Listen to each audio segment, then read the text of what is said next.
بسم اللہ الرحمن الرحیم اللہم صلی علی محمد وآل محمد۔ ایک واقعہ بھی میں نے اسے میڈیا پہ پڑھا تھا چند سالوں پہلے، تو وہ کچھ سوشل میڈیا کی توسط سے آگے بھی پہنچا۔ میں اشارہ کر رہا ہوں فقط کہ امام ابو حنیفہ تشریف لائے تھے امام جعفر صادق کے پاس، اور انہوں نے آ کر یہ کہا کہ مجھے آپ کے بیٹے کے بارے میں ایک بات عرض کرنی ہے۔ سلام عزیز خدا،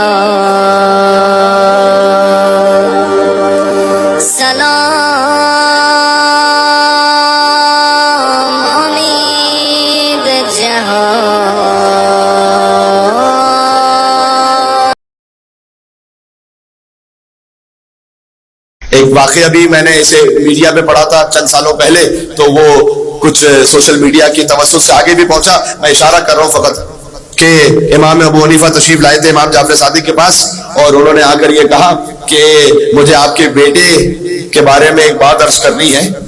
موسی قاسم علیہ السلام امام کا بچپن تھا کہ آپ کے بیٹے نماز پڑھ رہے تھے ایک ایسی جگہ سے کہ جہاں ان کے سامنے سے لوگ گزر رہے تھے۔ اچھا، یہ تو جانتے ہو نا فقہ حنفی اور فقہ جعفری کا ایک فتوے میں اختلاف ہے۔ فقہ حنفی کے مطابق کیا ہے کہ جہاں کوئی نماز پڑھ رہا ہو تو سامنے سے نہیں گزر سکتے۔ اب وہ کیسے گزر سکتے ہیں اس کی ویڈیو کسی سوشل میڈیا پہ دیکھ لینا۔ وہ گزرنے کا بھی تو ایک خاص طریقہ ہے نا کہ کوئی ایسے کھڑا ہو، اس کے سامنے سے کوئی یوں گزرو، کوئی سامنے پہلے ایک گزر جائے پھر دوسرا گزر جائے۔ جو حیدر کے در کو چھوڑتا ہے پھر در بدر ہوتا ہے۔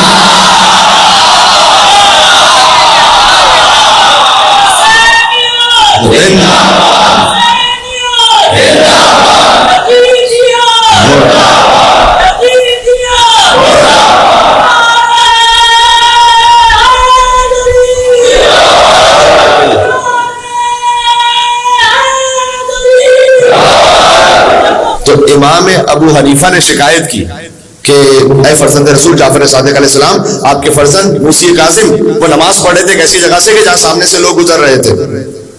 امام جعفر صادق نے خود جواب نہیں دیا، فرمایا کہ میرے بیٹے کو بلاؤ۔ امام موسی قاسم تشریف لائے، کہا ان سے پوچھ لیجیے۔ اب مجھے نہیں معلوم کتنے آپ مومنین اس مجلس میں تھے کہ جو ہم نے امام حسن علیہ السلام کی دسترخوان اور شہادت کی مناسبت سے پڑھی تھی آپ ہی کے علاقے میں، تو وہاں پر ہم نے حضرت خضر کا واقعہ سنایا تھا نا کہ بھائی حسن مجتبیٰ رسول کی گود میں ہو اور خضر علیہ السلام کو پڑھا دیں، ان کے استاد ہو۔ وہ خضر کے جو موسیٰ کے استاد ہیں بنص قرآنی، وہ آئے حضرت امام حسن علیہ السلام کی خدمت میں زانو ادب طے کریں۔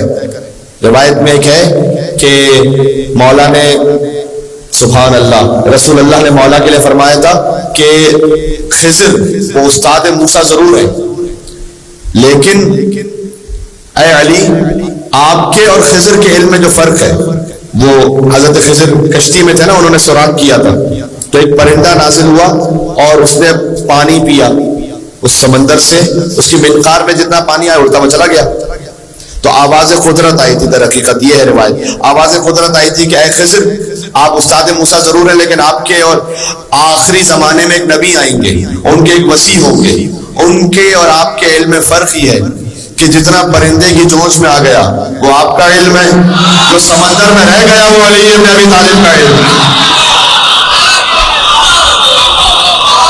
سبحان اللہ۔ تو امام موسی قاسم علیہ السلام بچپن کا عالم تھا، امام ابو حنیفہ نے پوچھا کہ آپ وہاں نماز پڑھ رہے تھے جہاں آپ کے سامنے سے لوگ گزر رہے ہیں۔ دیکھو اب امام قرآن ناطق ہے نا، تو جو قرآن ناطق ہے نا وہ قرآن صامت سے جواب دے گا۔ امام نے کہا قرآن کی آیت پڑھی سورہ قاف کی، نحن اقرب الیہ من حبل الورید، اللہ نے قرآن میں کہا ہم تو تمہاری شہ رگ حیات سے زیادہ قریب ہے تم سے، یعنی امام نے کہا کہ اللہ شہ رگ حیات سے اتنا قریب ہے کہ کوئی کتنا ہی سامنے سے گزر جائے میرے اور اللہ کے درمیان سے نہیں گزر سکتا۔ سبحان اللہ۔ تو یہ امام ابو حنیفہ ان کا سن وفات میں نے کہا 150 ہجری ہے۔ امام شافعی وہ اسی زمانے میں، امام مالک 179 ہجری میں ان کی وفات ہوئی، امام احمد بن حنبل ان کی ولادت ہوئی 163 ہجری میں۔ 9 سال کے سن میں فتویٰ دینے کے قابل ہو گئے، اپنا الگ درس منعقد کیا کرتے تھے۔ ان کی وفات ہے 204 ہجری میں۔ تو یہ سارے ائمہ اربعہ یہ سب کے سب ہیں 7ویں اور 8ویں امام کے زمانے میں۔ بات پہنچ گئی۔ لیکن ان میں سے کوئی بھی وہ نہیں کہ جو رسول اللہ سے جب حدیث بیان کرے تو یہ کہے کہ میں نے سنا اپنے بابا سے، کچھ کہنے لگا اور انہوں نے سنا ان کے بابا سے، اور انہوں نے سنا ان کے بابا سے. ان میں سے کوئی ایسا نہیں. فقط 8ویں امام ہے جو یہ کہہ سکتے ہیں کہ ان ابی، ان جدی، ان ابی ہے، ان ابی ہے، ان ابی ہے، ان ابی ہے، ان رسول اللہ صلی اللہ علیہ وآلہ وسلم. یہ سلسلہ سند کسی کو میسر نہیں سوائے خانواد اہل بیت کے.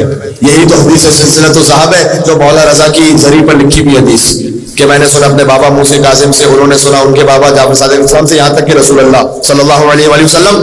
بعض سلسلہ سند رسول اللہ پہ بھی نہیں رکتے، اور بھی آگے. رسول اللہ سے آگے کون ہے؟ فقط ایک ہی ہے، رب العالمین.